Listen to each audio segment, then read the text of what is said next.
Sorry, I can only agree with half of that statement because yes, we should offer constructive criticism towards people that we disagree with politically, but I am going to demonize people who I know are evil. Like, I wish that political arguments these days were based on the traditional left-right divide, where those of us on the left, we believe that we can help people out of poverty by making things more equal, and those of you on the right, you believe that if we have more competition in a market economy, then that rising tide will raise all ships. And in those circumstances, both sides, left and right, would believe that they're doing the best they can to help everybody, but they have different ideas as to how to actually get there. And I wish that was how things were. But if you have politicians who are deliberately selling weapons to a country that they know has killed 60, 80, 100,000 people, then I know you're evil. There's no common ground. There's no different strategies, same objective, because any objective that you say you're doing this to achieve cannot be more important than keeping 80,000 people alive. So I will demonize you because you are behaving like a demon. And you think that we'd still be able to have traditional left-right discussions about the economy, but if you're pursuing a policy which you yourself are saying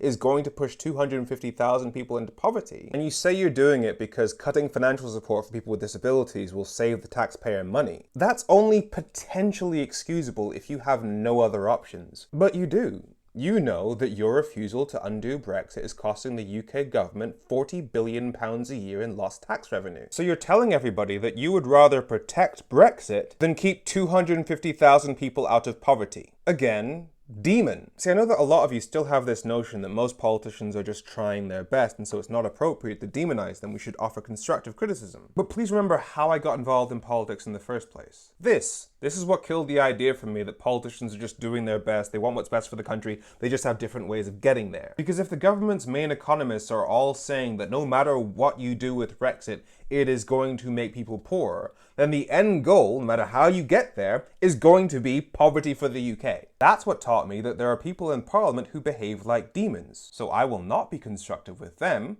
Destructive, however,